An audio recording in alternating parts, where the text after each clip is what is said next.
வணக்கம் நண்பர்களே. இப்போ நம்ம OBS ஸ்டூடியோ எப்படி இன்ஸ்டால் பண்ணுறது அப்படிங்கிறத மட்டும் இந்த வீடியோவில் பார்க்க போகிறோம்.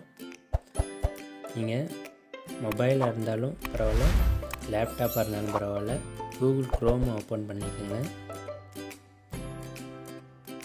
க்ரோம் ஓப்பன் பண்ணி OBS ஸ்டூடியோ அப்படிங்கிறத டைப் பண்ணுங்கள். மேலேங்க டைப் பண்ணியிருக்கேன். முதல்ல இருக்க வெப்சைட்டு இதுதான்.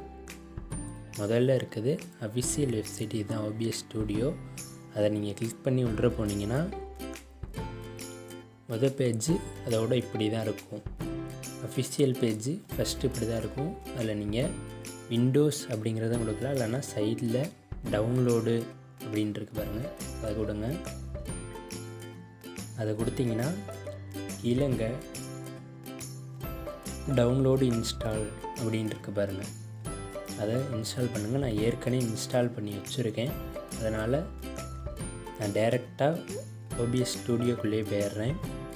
நீங்கள் டவுன்லோட் கொடுத்துட்டிங்கன்னா உங்களுக்கு டவுன்லோடுங்கிற ஆப்ஷன் இருக்கும். இங்கே டவுன்லோடுங்கிற ஆப்ஷன் உங்களுக்கு வந்துடும். நான் ஏற்கனவே இன்ஸ்டால் பண்ணி வச்சுருக்கேன், அதனால் டைரெக்டாக இப்போ OBS ஸ்டூடியோக்குள்ளேயே போயிடுறேன்.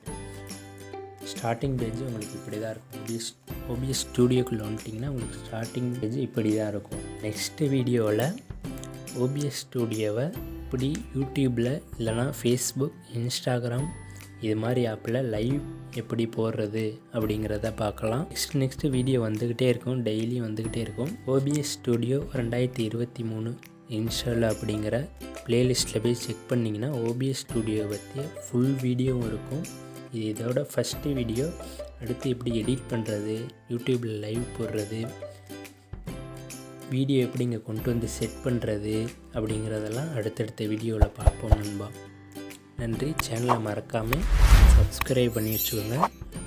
சேனலோட 2வது வீடியோ இது. நன்றி நண்பா.